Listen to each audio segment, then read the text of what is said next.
Salut, je m'appelle Zoé, j'ai 19 ans.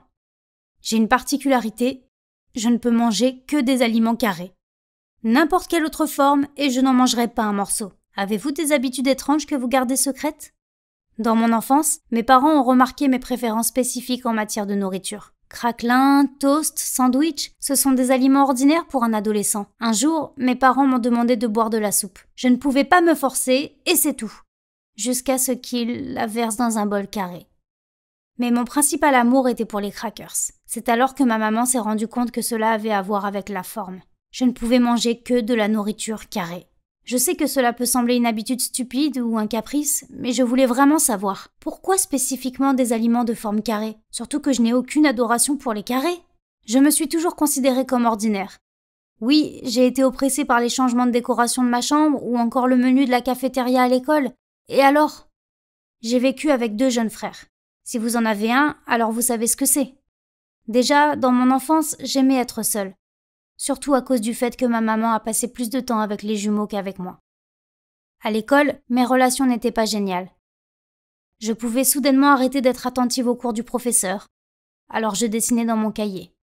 Une fois, pendant un cours, j'ai rempli 10 pages entières simplement en dessinant des carrés identiques.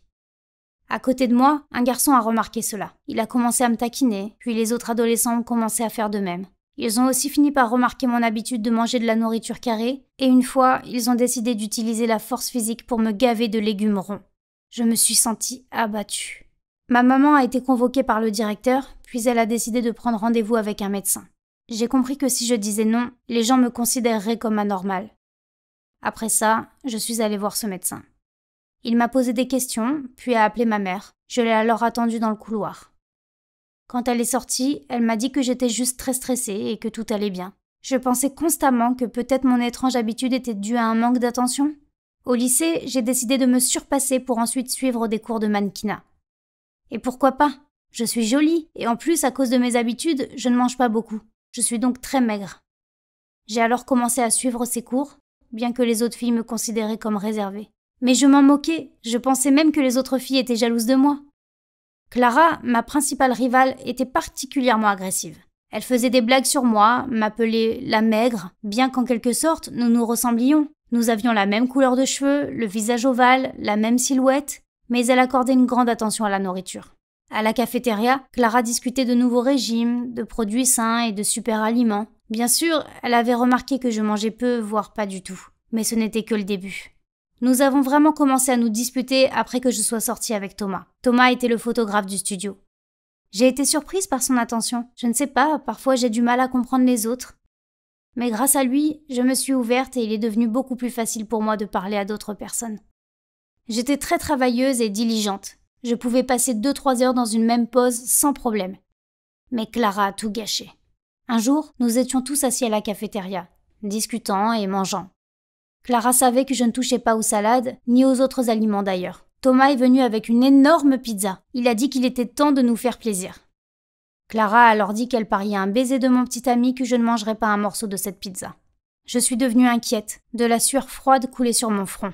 Thomas a alors déclaré « Eh bien, pas de problème, prends une bouchée. » J'ai regardé la pizza. Elle était tellement ronde et la part que Clara me tendait était triangulaire.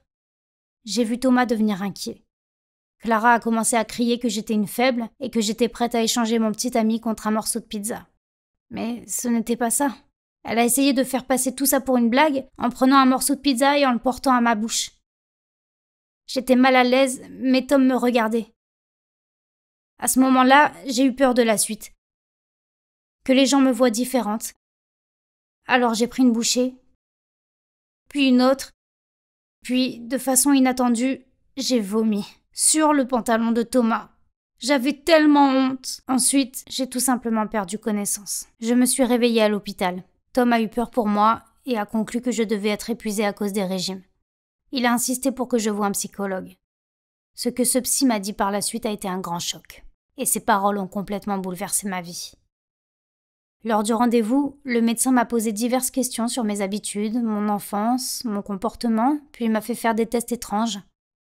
Après 1 heure d'enquête, il a dit ces mots qui m'ont choquée. J'étais autiste. J'ai toujours pensé que les autistes sont des enfants qui ne savent pas comment réagir face à ceux qui les entourent, des enfants qui ne parlent pas, mais qui connaissent bien les mathématiques.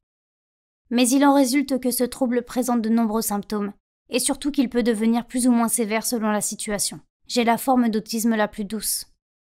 Voilà pourquoi je ne comprenais pas. Pouvez-vous imaginer ça? Comment vous sentiriez-vous à ma place?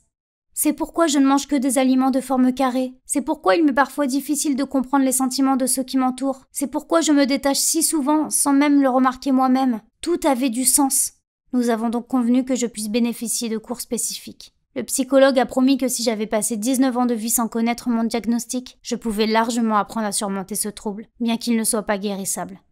Quand ma maman est venue me voir, la première chose que j'ai faite a été de lui en parler, mais la seule chose qu'elle a dit était « Je sais Zoé, ton médecin me l'avait déjà dit il y a longtemps. » J'avais la sensation que mes parents m'avaient trahi, donc ils savaient et ne me l'avaient jamais dit. Mais maman a dit qu'elle voulait juste que je grandisse comme une fille ordinaire et que je ne ressente pas d'infériorité par rapport aux autres. Qu'en pensez-vous? A-t-elle bien fait de ne pas m'en parler? Alors que je me sentais comme tout le monde? Ou est-ce qu'elle aurait dû me le dire? Dites-moi en commentaire ci-dessous et n'oubliez pas d'aimer et de vous abonner à la chaîne pour encore plus de contenu incroyable.